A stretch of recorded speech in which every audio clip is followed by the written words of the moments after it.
Welcome to the folk tale. नमस्ते और कहानियों की हमारी जादुई दुनिया में आपका एक बार फिर से बहुत बहुत स्वागत है।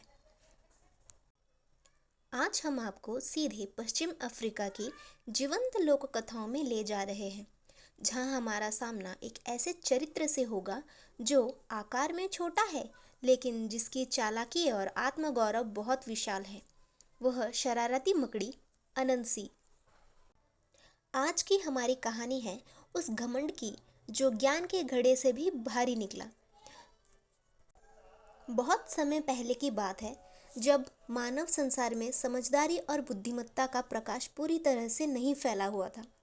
तब आकाश में महान देवता न्यामे के पास एक अनमोल खजाना था। वो दुनिया का संपूर्ण ज्ञान, सारी समझदारी और हर तरह की बुद्धिमत्ता थी,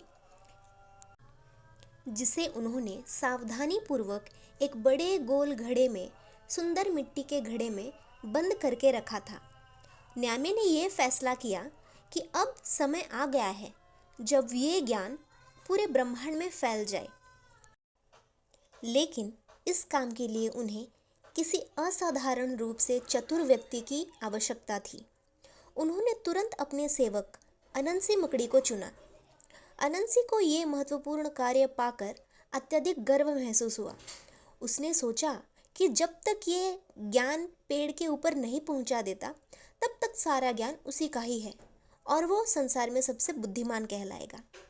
न्यामे ने उसे ये विशाल ज्ञान का घड़ा दिया और निर्देश दिया कि इसे जंगल के सबसे ऊंचे और चिकने कपास के पेड़ के शिखर पर ले जाओ।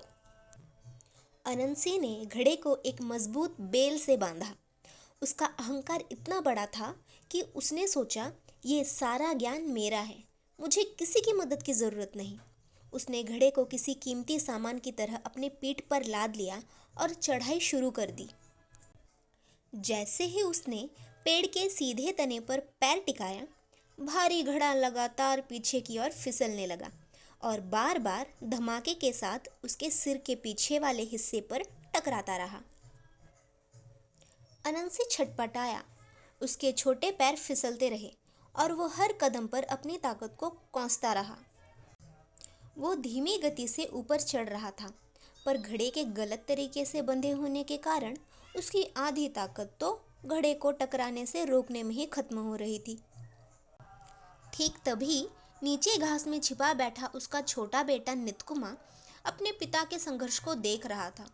नितकुमा ने सोचा कि ये काम तो बहुत आसान है। उसने आवाज लगाई। उसकी आवाज जंगल की शांति को तोड़ती हुई अनंसी तक पहुंची। पिताजी, आप इतनी मुश्किल से क्यों चढ़ रहे हैं? आप घड़े को पीठ के बजाय पेट पर सामने क्यों नहीं बांध लेते? तब आप घड़े को थाम भी पाएंगे और चढ़ते समय उस पर झुककर आराम भी कर पाएंगे।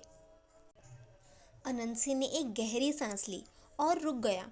उसे अपने बेटे की बात पर बहुत गुस्सा आया, पर साथ ही ये भी लगा कि बात तो सही कह रहा है। वो नीचे उतरा और गुस्से से घड़े को अपने पेट के सामने बांध लिया। इस बार चढ़ाई अविश्वसनीय रूप से आसान हो गई। उसने तेजी से हाथ पैर चलाए और बहुत कम समय में पेड़ के शीर्ष तक पहुंच गया। जब अनंसी आराम से सबसे ऊंची डाल पर बैठा, तब उसे अपनी मूर्खता का एहसास हुआ। उसने सोचा, मैं वह अनंसी जिसे स्वयं न्यामे ने दुनिया का सारा ज्ञान सौंपा, और मुझे ये साधारण सा विचार एक छोटे बच्चे से सीखना पड़ा। अगर मेरे पास सारा ज्ञान होने के बावजूद भी मैं इतना मूर्ख हूँ, तो फिर इस ज्ञान को अकेले रखने का क्या फ़ायदा? घमंड चूर हो गया।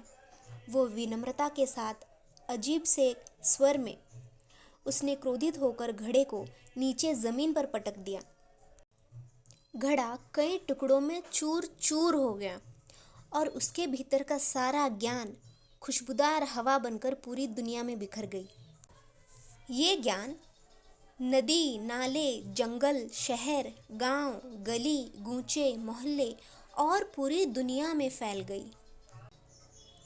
और बस तभी से कोई भी व्यक्ति पूर्ण रूप से बुद्धिमान नहीं है, या फिर ऐसा कोई भी व्यक्ति नहीं है जिसके पास सारे सवालों का जवाब हो। और दुनिया में हर किसी के पास, चाहे वो बच्चा, बूढ़ा, छोटा हो या बड़ा, थोड़ा थोड़ा ज्ञान ज़रूर होता है। कहानी की शिक्षा ये है कि सबसे बड़ी बुद्धिमत्ता ये जानने में है कि आप सब कुछ नहीं जानते। हमें ज्ञान केवल विद्वानों से नहीं, बल्कि सबसे छोटे और अप्रत्याशित स्रोतों से भी प्राप्त होता है। आपके लिए कहानी का सवाल इस तरह से है। आपके अनुसार वह ऐसी कौन सी चीज़ है जिसे ज्ञान से भी अधिक मूल्यवान माना जाना चाहिए? नीचे कमेंट करके ज़रूर बताएं। अलविदा। फोक टेल चैनल पर फिर मिलेंगे एक नई कहानी के साथ। तब तक अपना ध्यान रखें।